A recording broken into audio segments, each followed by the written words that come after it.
Welcome to the Coach Dave Love Podcast with NBA shooting coach Dave Love and your host, Matt Robertson. Exploring the cutting edge of evidence-based shooting development in basketball today. From shooting form to skill acquisition to shot metrics. This is the Coach Dave Love Podcast.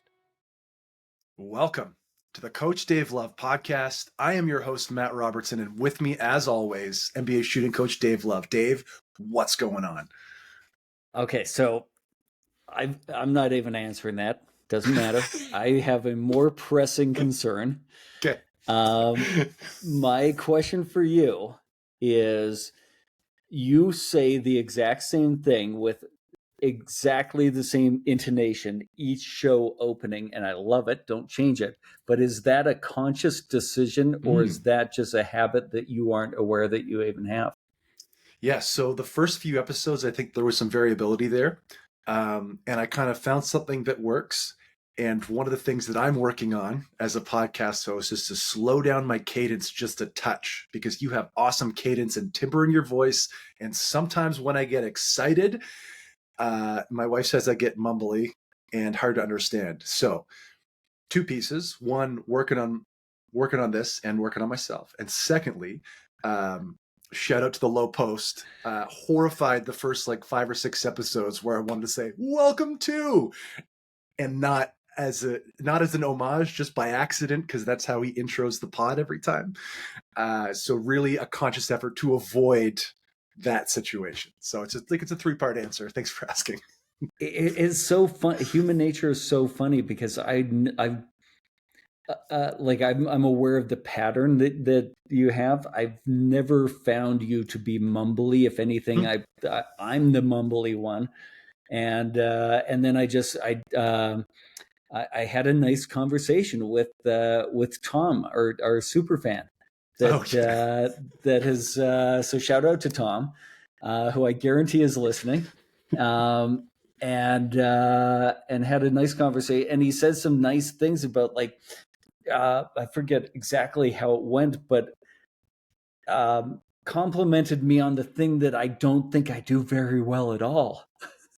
Love that. And so again, a couple nice interactions today, where Peter, also our friend, our listener in Luxembourg, was just saying that, you know, he listens religiously, and so I think this is episode 20. State of the Union time, baby. Dave, how are we doing? Well, I'm confused. I don't know. So, like, let's spend like 2 minutes on this, because I had a podcast that I listened to from the beginning, and we're near the beginning, and I loved it when they sort of updated on how they were doing. We're watching progressive growth with every clinic, and you and I text like on every Tuesday, probably early afternoon for you, morning for me, and I'll give you like where we kind of stand with the new release, and then that night, where like when the sort of day Greenwich Mean Time, I think, ends, I'll let you know, like, did we break the day one record? Does it look like we're going to? And we've broken the day one record for listens on 4 consecutive weeks, and the 5th week, the one that we didn't break the previous record on, was because I didn't announce it to my newsletter. And so, yeah, it's been super fun to kind of go through that and watch the growth. They say Spotify subscribers were, let me look. This is like to the moment. 210 on Spotify, but then Apple says like almost 300. So does that mean we're at 500? Well, we don't have 500 listens yet on any episode. We're approaching that, but long story short, I don't know. It seems as though between the YouTube and the Spotify numbers, we've got about 600 people listening to every episode-ish, even if it's after the fact. And we don't really know what's included in that Spotify number, if the Apple numbers are included or whatnot. So It is, like you said last episode, not out of the realm to say hundreds, which is a funny thing, but I still prefer the dozens. The OG dozens I really love, and I'm going to address them only. So thanks for the update. The one that always cracked me up was the dozens of dozens. Yeah, that's great. Like that, the dozens of dozens was super funny to me. So, but now we're into hundreds of tens. We're into tens of hundreds. Tens of no, hundreds. We're not. Not quite there. No, we're yet. not, because that would be thousands. So whatever that looks like, the dozens of people listening, we really appreciate you. This has been a lot of fun and kind of an interesting thing to watch. I'm such a numbers-driven person when it comes to work. And so really cool to be able to watch this. So appreciate you being along for the ride. And we're having a good time, and we hope you are too, or at least that you're learning something. If you're not having fun, well, I can't do anything about that, but we hope you're at least learning something. Yeah, I think a lot of people, they were like 6 minutes into this episode, and I think a lot of people have turned it off because they're like, where's the shooting talk? So topic for today, adding variability. I want to get into talking about adding variability because I see a lot of room for improvement in how we do. And I want to start this off by saying I'm guilty of this as well. And especially like I'm trying to be very aware of what people post on social media isn't probably exactly what they do, because now you've got to worry about, okay, I've got a camera here. And some of the things that I'm going to talk about today, you can look at my social media or some of my content online and go, well, Dave, you're not doing that. And it's simply because of the logistics of we've got a camera. The camera's here. I can't be moving around the way I normally would and adding variability that way, because the camera person is going to get whiplash and the viewer is going to get vertigo, or motion sickness. And so I want to acknowledge right from the beginning, number one, we can all get better at that, this including me. And number two, what we put out there on social media might not be the most accurate representation of what we do when the camera's not on, which hopefully is 95% of the time. Like, I hope there are people that are recording everything and posting everything online, but I'm also a grumpy old man. If the workout gym that I go to is any indication, people are indeed recording every rep they're ever doing of everything. So just heads up for that. Appreciate where you're coming from, but I think in our current ecosystem where film is, like we talked about last time, having an HD, an old HD box in your pocket is now the new thing. Sorry for the listeners, I did the over-the-shoulder camera thing from from your news reporter from a decade ago. Now that you have access to that at all times, if you care about that, it is available to you at all times. So I do think that happens more than you maybe would like to think. Or well, it would be a great thing if we're using that video to constructively learn. It's if all you're doing all you're using it for is self-promotion, then you might be doing as much or more harm than good. And it's kind of like I used to go through I used to get annoyed when I'd have a clinic arranged in city X, and people would say, well, we can't come to the clinic because Bobby is going to an exposure camp. And I always thought, like, is exposing yourself, getting exposure, your biggest need, or is your need for getting better your greatest need? And if you need to get better and you're exposing yourself, is that a good thing? Like, are you going to expose the weak, the lesser than version of you? But that's, again, another topic for another day. The broader question is, Bobby keeps catching strays on this podcast. Do you have like a Bobby in your past that like has left you scarred, or is this just sort of the generic name you pick up? Okay. It's weird. My family, we have an ongoing joke where we like to invent the name of the person that we're annoyed, the mythical person that we're annoyed with, and attach a name to that person. And it's like Karen has become that name right now, but it's too cliche and too overdone. And so I'm big on like Evelyn. And they're like different people have different characteristics. There was Gwendolyn. A particular characteristic of person was a Gwendolyn.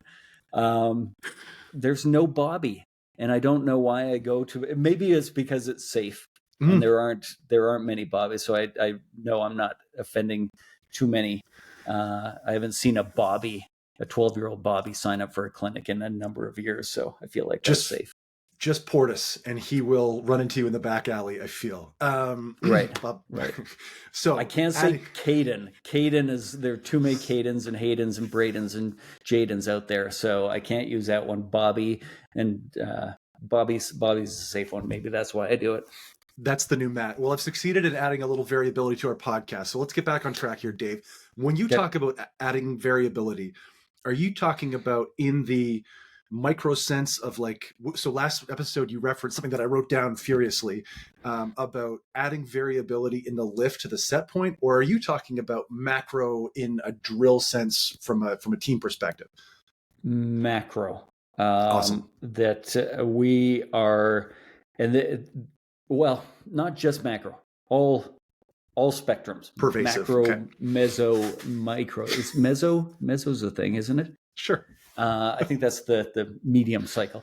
Anyhow, all of it, and so the reason for doing it is there is variability in the game, and so ultimately the skill that we're practicing is not okay. You get one shot to kind of measure, and then you're going to shoot 49 more of the same shot.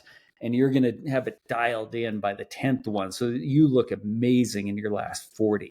That never occurs in a game. You've got one shot to make that one. And so we need to be adaptable because the game is variable.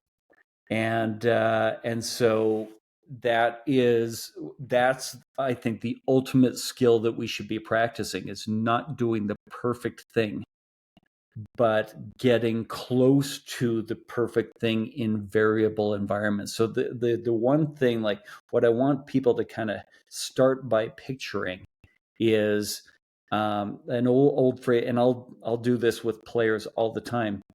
I'll say to them, like, we seem to think that form shooting gets done from like the bottom of the jump circle and the key, or like the baseline and the wing, like the 45-degree angle and those 5 spots. That's where learning occurs, and most commonly at the bottom of the jump circle. And again, I'm guilty, or I have been guilty of it in the past. Learning doesn't occur there. Like that's not where like stand here because you're really going to absorb what I have to say. If you're standing there, don't move 4 feet to the left because you won't be able to understand what I'm saying as well. That doesn't happen. Games are variable. Our learning environment should be variable as well. And I think the best example of like what not to do, I saw a clip. This was a couple of years ago on Instagram of a trainer bragging. I'm trying not to come across as condescending. Celebrating the willingness of a young 12-year-old boy to just grind through his shooting form. And he was standing at the bottom of the jump circle doing traditional form shooting with his hand behind his back over and over and over again. And there was a moment where he missed one and his rebound took him literally 2 feet to the side. And he grabbed the rebound and he went back to the initial spot to shoot the same shot again in the exact same environment. So unfortunately, what the coach is accidentally doing by promoting this is making the player less adaptable. The player now is only learning to repeat the motion perfectly in this one very, very specific environment. That will never be in And a game specific environment, also with the hand behind the back. right, right. So there's no or very little game representativeness here, and there's no adaptability being learned. And so I want to go through, like, make sure we understand why we want variability, and that's the idea of adaptability. But then, like, at the very least, what could we do to promote more variability? What would be the next level beyond that, and what would be the next level beyond that? When you look at a player in a game, oftentimes, especially with this, I like to think that we were way more well adjusted when we were 18, 19, 20 years old or whatever. But it was exactly the same. Okay, cool.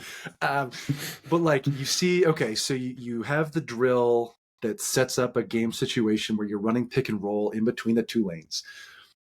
Kid gets into the lane, has to make a decision, away you go.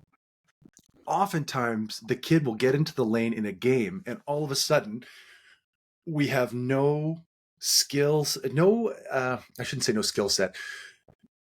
We lose composure completely because it seems like a new situation every time. This idea of being adaptable really comes to the surface that we are not that in that moment. We're jump passing and we're trying to make decisions that are not, it's a situation it feels like a situation that you've never been in before when you watch it. Like, I feel like he's never done that before. Maybe we've put them in that situation because we've not provided enough variability and adaptability in their workouts and their development. It's a long way of getting there. I apologize. Yeah, the idea, and you see a lot of smart people on social media talking about, like, are we over teaching fundamentals? And I think the answer is absolutely yes. That you don't, as Chris Oliver, I believe, said in the podcast, or I've heard him say a million times in other situations, like, you don't need to start with the fundamentals. You can start with the game. And so, Dave, yeah, as the voice of the people, like, that legitimately gives me anxiety to think about teaching that way. You know what I mean? Like, I feel you say that and I start to sweat a little bit. Yeah. Well, and like we were discussing before the podcast on, and or before we started the podcast, and I'll share now because we want to be transparent within this as much as we can. I've got a mentor in skill acquisition, and I was enjoying a nice couple of months where I was feeling like I'm approaching the summit. I feel like I'm the best coach, metaphorical summit, obviously on a multiple different levels. That I feel like I've become, like, really the kind of coach that I aspire to be, and I feel like I'm doing a lot of things really, really well. And then I asked a mentor of mine in skill acquisition about a very specific question. And it was like I'm climbing the mountain thinking I'm almost at the summit here. And then his answer revealed the next peak beyond. And I'm sweating right now, like you are, like, going, oh crap, shoot, there's another level to get to. And it's good. I'm enjoying the hike. I like the challenge. I never want to feel like I'm done. But okay, here we go again. And really, new level. It does put to the test the thing that we say, or we have said, is that I hope in 10 years that 10 years Dave Love runs circles around this version. And now you're sort of having to put your money where your mouth is, metaphorically, in that, like, oh shoot, I have to continue growing because this new peak has just shown itself to me. Yeah, I was hoping I was gonna enjoy a nice 5-year run at the level that I was at now, rather than 2 months where I was like, all right, good for me. And Maslow says, here we go. Maslow says you've been self-actualized, and I'm at the top of the pyramid, and away we go. So okay, so Dave, in this situation that you're talking about where this player is grinding away at this form shooting, what is the bare minimum? Like, give me the bottom level of variability for this kind of drill. Okay, so well, not even just this kind of drill. I think this can be applied in a lot or just about everything. So when you're doing a shooting drill, at the bare minimum, change the location or the distance between as many reps as possible. Ideally, and it's not that hard, change it between every single rep. And so I'll give an example of what I used to do and what I'll do now. I used to, in a warm-up, start with very deliberate form shooting. And to a degree, I still do that. But in the past, it would have been, all right, give me 5 spots, 5 makes from each spot. And it would have just been like, make 5 from baseline, make 5 from the wing, and probably very close to the rim. Like we're talking 10 feet from the rim. And now, or let me give another situation.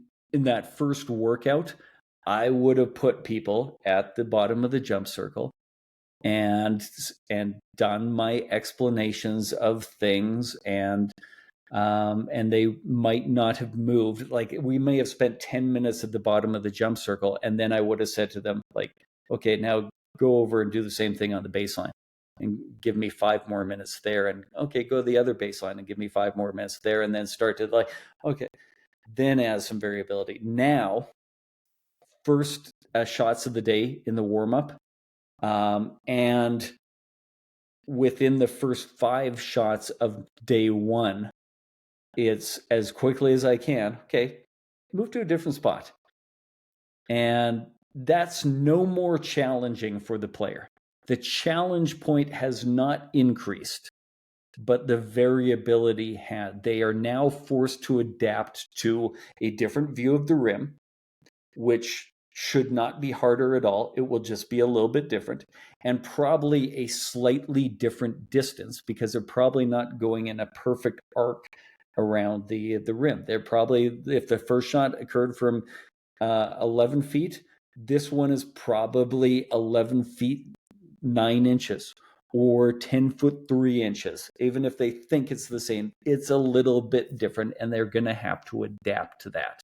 And our role as coaches is to figure out how much adaptability or how much variability can the player have it as we kind of re-coordinate that movement pattern. It's interesting that you talk about this, and just thinking about my experience as a player, I'm trying to stay in the moment and listen, but also my brain is wandering all over the place. I did not shoot any quarter jumpers really in my college years until my 4th or 5th year. Just that wasn't the way our offense was laid out, not really our spacing, whatever.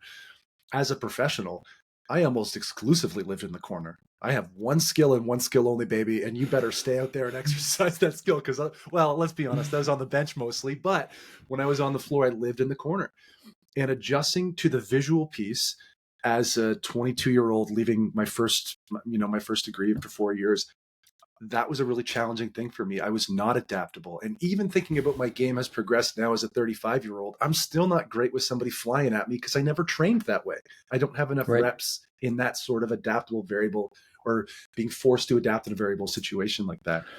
Well, and it's so funny, like in the corners, particularly because you've got a lot of company with people who don't feel comfortable in the corners. And when you ask them, like, all right, be honest with me, why not? Their answer is usually, I'm worried about the side of the board. And because they don't have to worry about the side of the board from any other angle. And then I'll say to them, like, when was the last time you airballed a shot offline? Because that's what's going to have to occur for you to hit the side of the board. But it's exactly what we're describing. They have done so much of their practice avoiding the baseline for this reason, that they didn't like it to start with, because they actually were worried about hitting the side of the board. But that was 10 years ago. And now it's just like, I'm sorry, 90% of my practice has come from these safe angles where I don't have to worry about this thing. And now you're asking me to do it, and it's in my head. Well, like let's not let it get in their head from the beginning. If I'm on the left side of the court, if I miss the shot to the point where, so let's say I was actually shooting from straight on, if I hit the left rim really heavily, if I transition to the corner and make that exact same shot, I hit the backboard, which is way more embarrassing than missing a shot at the left of the rim. You know, if I hit the side of the backboard, that's that's for my pride and my ego. That's a really hard thing to absorb in a game. The fans will call me out, or the other players, whatever, because it's happened, and they do. So fear is a part of that also. Again, visually, it just adds a variable that I don't have anywhere else, but there's an emotional and mental component, I think, also, if you're not used to that, if you have any fear at all. And we have to just take players out of that right before it even becomes a concern by just increasing the, like, don't let them get you, or don't let them be afraid of the corners, because they've shot equal amounts from all different spots on the floor. That, like, embrace every angle. That's the bare minimum that we should be doing. So what's the next level of this look like? So the next thing would be, okay, within every shot, in a shooting workout, try to have the different location, which will probably give you a slightly different distance, but with a different movement preceding it. And so we talked about, like, in the don't do spot shooting, like, okay, if you're forced to do spots for whatever reason, maybe you've got, well, I mean, there's never a reason why you're forced to, but you refuse to break this habit, but you're willing to give some, at least move to the corner in a different way each time.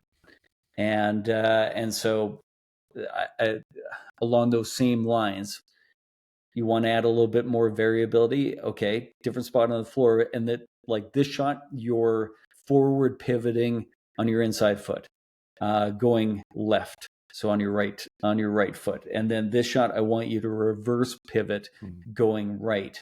And then on this shot, I want, like, so we're still accountable to the habit that we're working on, but the environment in which we're working on it is slightly different, and your body is forced to adapt.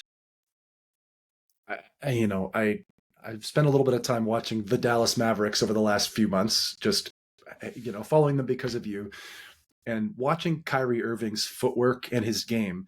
He is somebody who has one of the most adaptable games. The footwork is super variable. He's got 7 different pivots that he can use.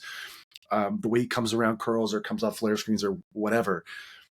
I'm very curious. Again, I know that's another conversation for another day, but his development in getting comfortable in all those different ways, this is what you're talking about, is adding the variability so that when that situation occurs, you're ready and set for it. You've practiced the 7 different ways this could go coming off this screen, or whatever the number is. So you're not panicking in the moment or doing something you've never done before, right? Yeah, ish. Yeah, along the ish. Yeah, very close ish too. So I always go back to the analogy of, like, okay, let's imagine you're a carpenter, and you have a hammer and a saw. How good if those are the only 2 tools that you have, how good of a carpenter are you really going to be? Yeah. Well, you can probably get some jobs done pretty well, but you're going to be limited. And so we want to explore not just how to use the hammer and saw perfectly, but how to adapt them, then how to use a chisel, now I'm going to really show how. Give me another tool, Dave. What are you using? Screwdriver. And I think I'm out. Let's take a real quick break while you take inventory of your tool shed, and we'll talk about the next levels of this when we come back. Hey there, basketball fans. Coach Dave Love here with an exciting opportunity to revolutionize your shooting game. Introducing my exclusive shot development systems, Pure Release, Consistency and Balance, and Fluidity and Arc. Each system is designed to target key aspects of your shooting technique, transforming you into a more effective player on the court. Pure Release focuses on perfecting your shot release. Consistency and balance enhances your stability and accuracy, and Fluidity and Arc works on your ball path and trajectory of your shot. Find out the drills and progressions that I use with my NBA players to improve these important habits. Can't decide which one to choose? No worries, grab the bundle and get all 3 systems at a fantastic value. It's a complete package to elevate every part of your shooting game. And there's a special deal for all my podcast listeners. Use the promo code PODCAST20 at checkout to save 20% on any of the shot development systems. Don't miss this chance to train like the pros. Visit CoachDaveLove.com/store and take your first step towards shooting success. That's CoachDaveLove.com/store.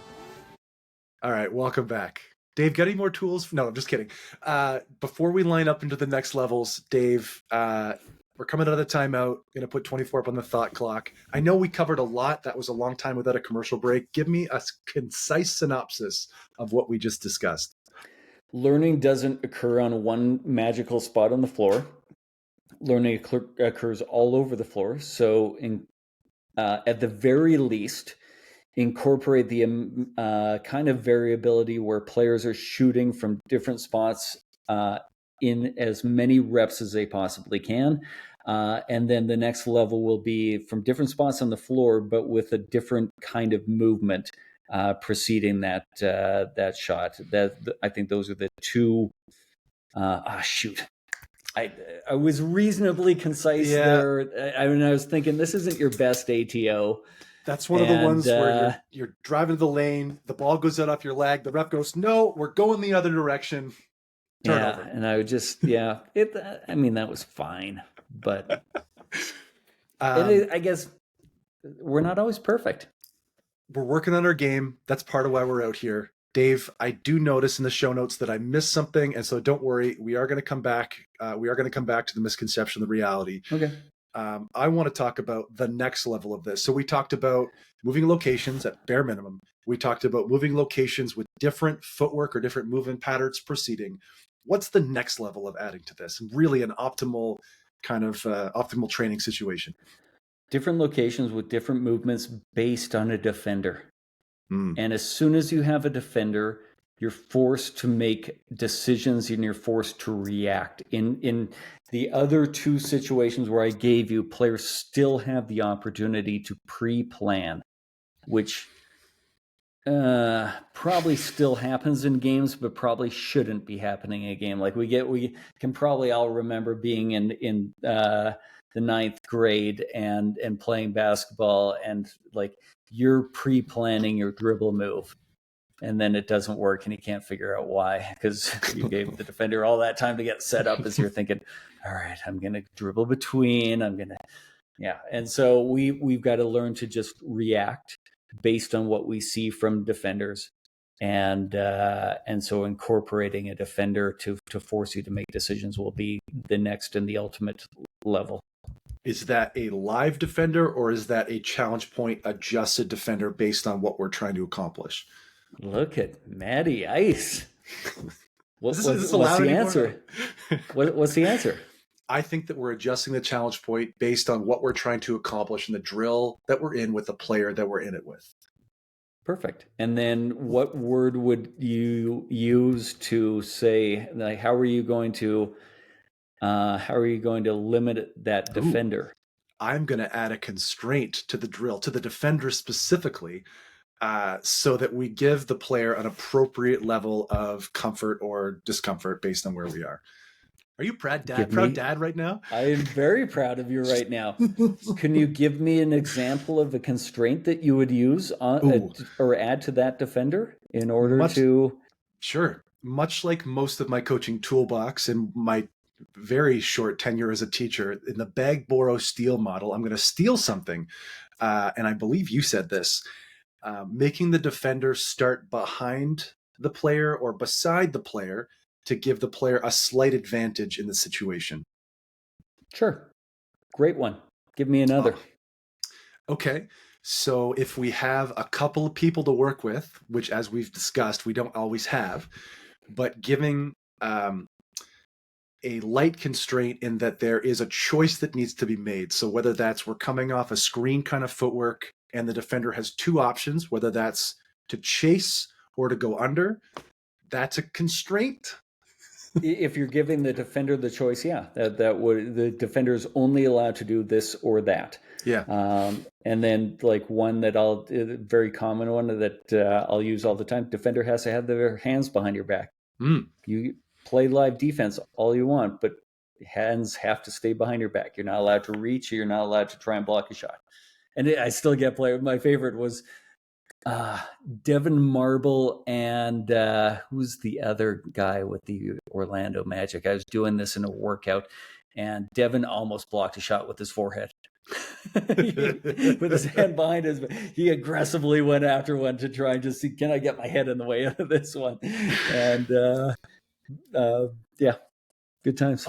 I love that. And at that point, for him, the challenge point is too low, and so you say, okay, you can't jump now, and you need to defend the shot, right? Although it's not about the defender in this situation; it's about the offensive player. However, I really like that. Well, very smart thing, because, and this was one that Chris Oliver said on a previous podcast. If you haven't listened to his, that's required listening, and it's something I think I knew. Or I think I was aware of, but I didn't know, where he said, if you're working on offense, constrain the defense. If you're working on defense, constrain the offense. I was like, I think I do that, but that's a very nice little rule to put on it to help guide people. And that's why I think that episode is so great. It's like, if you don't know where to start with these ideas, we wanted to give you a place to start. It is the best bang for your buck pod we've done in terms of the amount of knowledge, because often we pick one topic and we stick to it, and we vary from it again, the magic and the tangent situation, but we're focused on that one thing.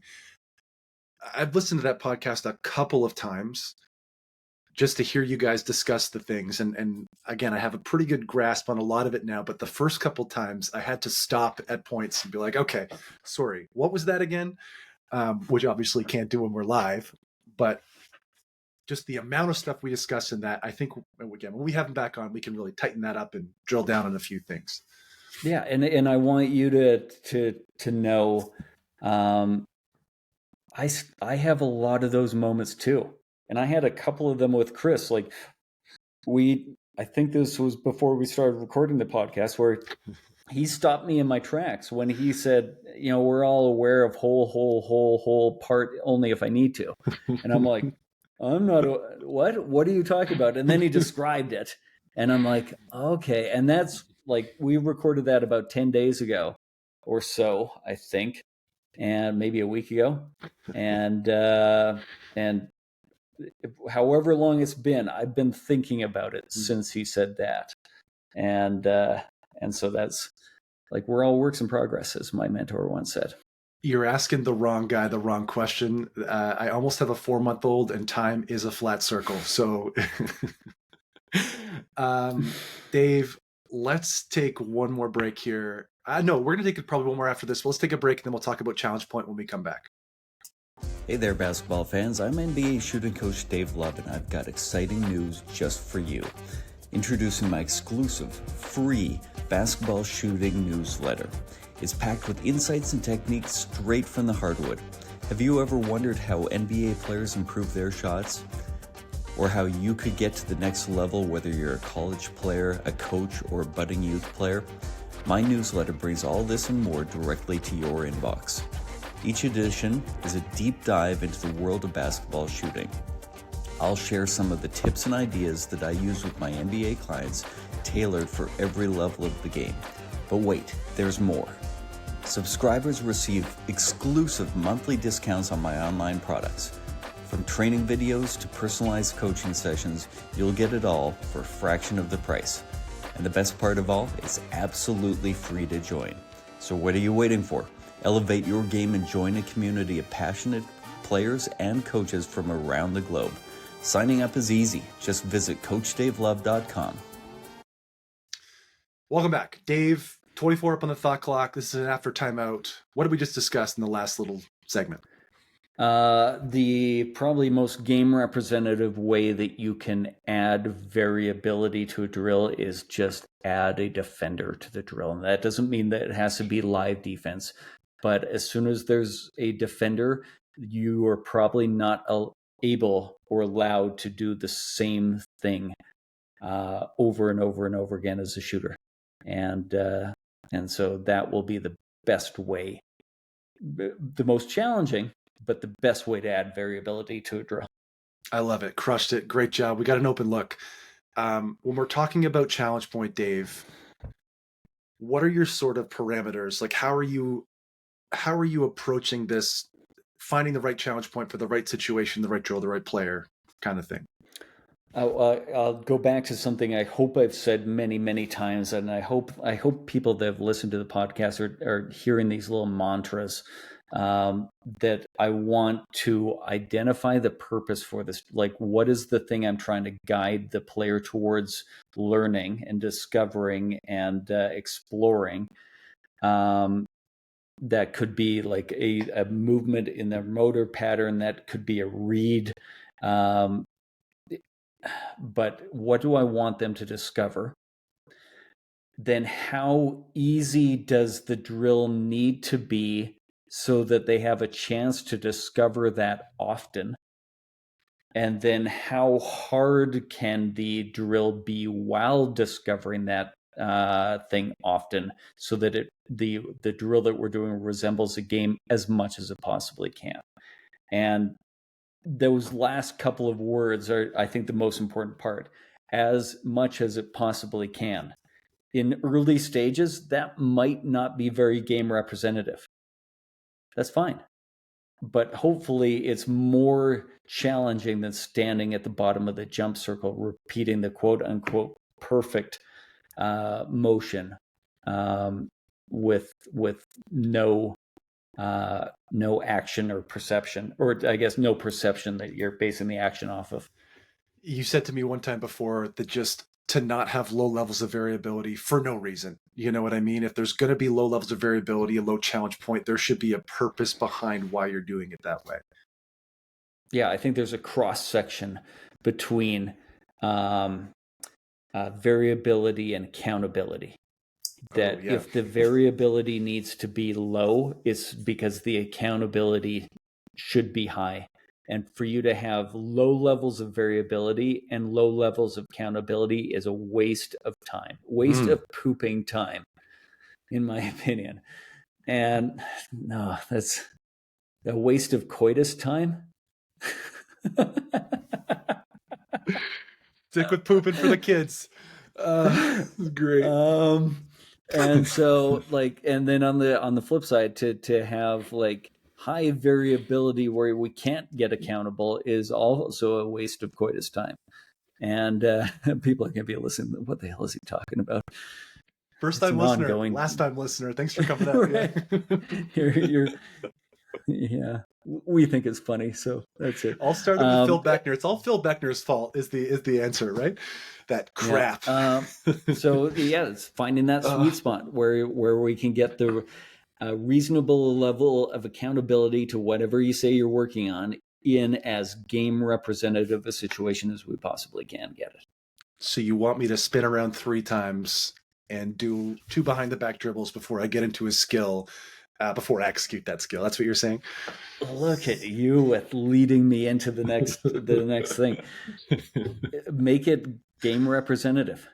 And so that we see all of these, the most commonly I've seen them with Kevin Durant, where he'll do like the pirouette. And I think it started with Dirk and his shooting coach, these ideas of like the balance drills of basically pirouette, like spinning on one foot in a circle. It adds low levels of variability. But that movement is not really a movement that we ever do in a basketball game. The other example that I see is like people that say they're doing a hand placement drill with the ball going around wrapping the ball around their back. Okay, yeah, we do that once every 25 games. I understand what you think you're doing, but again, it's not game represent. We're not really ever making that motion in a game. Can you take the idea of what you were trying to do? I was trying to make getting my hand placement as close to optimal as I could, but put that in a more game representative situation. How would you do that? Well, when is that hard? It's hard when you're thrown a bad pass. Mm-hmm. All right. Throw a person a bad pass instead. And so don't do it looks great on Instagram. It's creative, but it's creative for the sake of creativity as opposed to purposeful creativity. The first time I ever heard of this kind of thing, Robert Ory used to get his teammates to throw bad passes at him in practice because the ball was always finding its way to him at the end of shot clocks and at the end of games because he was the third or fourth or fifth option in some situations. Always thought that was a cool thing. Kind of integrated that into my own, if somebody that you're working out with hits 5 or 6 in a row, you start throwing them slightly worse passes. Didn't realize that that's what we're doing is adding variability, and brilliant for him to realize that like, this is something I'm going to see in a game. It's very game representative. I don't know who the point guards were that you played with. Like sometimes I didn't get a lot of great passes. You know what I mean? Mostly because they didn't want to pass to me in the first place, but that's a whole other thing. Right. And so there was a point that I wanted to make in listening to you talk to the Robert I think Ory. it might be Bad passes. Yeah, I'm not going to search for it for too long. It'll come back. We're at 44 minutes plus commercials. Okay, so you've addressed kind of being accountable to habits in a low variable environment. Why don't we take a real quick break? And I want to go back to the micro variability in kind of your more applicable situation. Is that cool? Yep. Awesome. Hey basketball fans, Coach Dave Love here with an exclusive offer just for you, my personalized video shot analysis. Imagine having an NBA shooting coach analyze your shooting form, just like I do for the pros. That's exactly what you'll get with my video shot analysis. Here's how it works. You send me a video of your shot and I'll break it down frame by frame. I'll pinpoint your strengths and identify the areas of improvement and give you tailored advice to take your shot to the next level. You'll receive a comprehensive analysis designed just for you. Whether you're a beginner or an aspiring pro, my feedback will help you shoot with confidence and precision. It isn't just feedback, it's a game changer. With my video shot analysis, you're not just practicing, you're evolving, and every single shot counts. Ready to transform your game?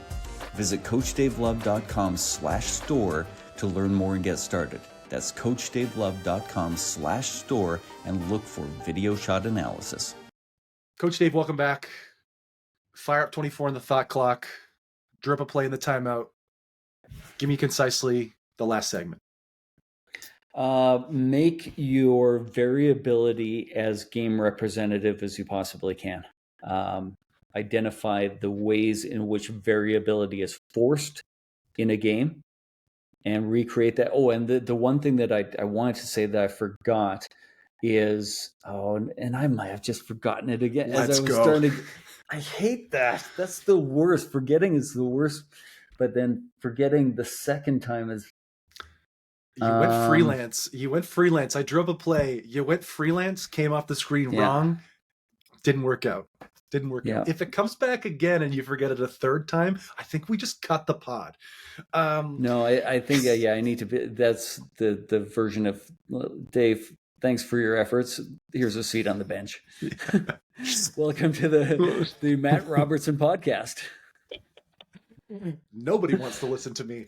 Okay, Dave. So in your situation, you're often teaching these micro skills. You're looking at set point. You're looking at lifting the ball in a specific way. Can we talk about variability within your circumstance and kind of misconceptions versus realities of what you've got going on? There's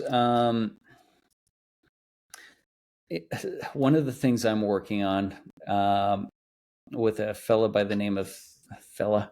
There, I used it again. With Fabian Ott, who's a goalkeeper coach, and has done a lot of research on a periodization of skill training. And we're working to apply that into basketball shooting, which I'm very excited about. But one of his things is we've got different versions of form shooting. And so version number 1 is what we're kind of used to seeing from people, which is like movement coordination training. We're trying to learn to do the quote unquote perfect or closer to the perfect thing. And then phase 2 of that would be the adaptability training of you're not going to be able to do the perfect thing in a game. So can you learn to get from out of position to into position or close to in position? And I don't see a lot of people doing this. So I'll just create little tiny problems for players where, okay, you're out of position in this way. Solve the problem as quickly as you can into a shot.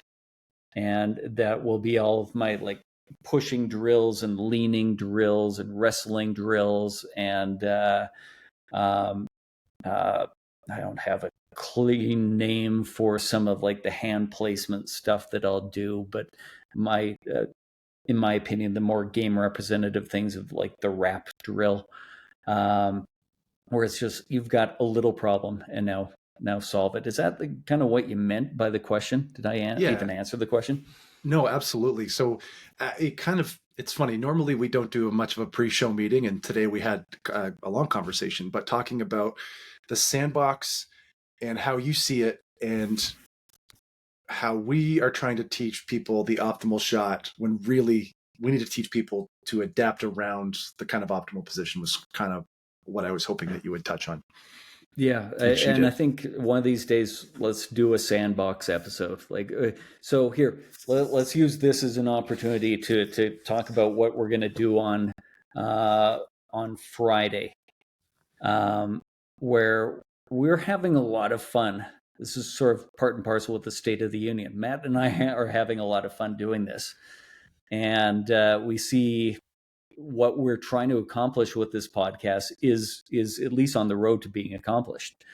And since we're having fun and it seems to be valuable to people, we're going to start to do it a little bit more. And we're going to start to offer little mini podcasts. So the macro podcast, the Coach Dave Love podcast is coming out on Tuesdays. The mini podcast, I think, will come out on Friday. And we're going to do, well, here, you explain what we're kind of thinking for the format of the mini pod.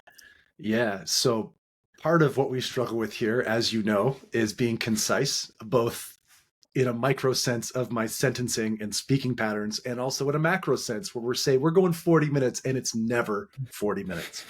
So we are going to put 12 minutes up on the clock. We're in an NBA quarter, and just that's the hard stop. When the buzzer goes, there's no overtime. There's no jump balls. We're just rolling for 12 minutes. We're going to pick a micro topic and go from there. And we're looking for a clever gimmick because we already have a shtick. Now we need a gimmick for how to title that. But that's kind of what we're looking at for the mini pods. Yep. So Puppy's I love back. It. Yeah. Well, that was somebody just getting home. One of the kids just getting home and Puppy coming to see what's going on. So okay, so before Charlie loses her mind again, let's wrap this up. Coach Dave, you're awesome. Thanks for your time. Where can the people find you? Go on CoachDaveLove.com and sign up for my free shooting newsletter and get a whole bunch of free information. And then find me on social media at Coach Dave Love. You can find me on Twitter at Coach Matty Rob. Again, I will just be tweeting out Dave Love things. But follow me there if you like. Reach out. Please let us know if you learned anything today. If you have a great story, a situation that you got yourself into based on stuff we're talking about, please rate, review, subscribe to the podcast. It really helps a lot. Tell your friends. We appreciate all of you, and we hope you have a great week. Thank you for joining us on today's episode of the Coach Dave Love Podcast. To stay up to date with our future episodes, please remember to hit the subscribe button on your favorite podcast platform. Don't forget to sign up for Coach Love's free shooting newsletter on CoachDaveLove.com, and be sure to follow him on social media. You can find him at Coach Dave Love.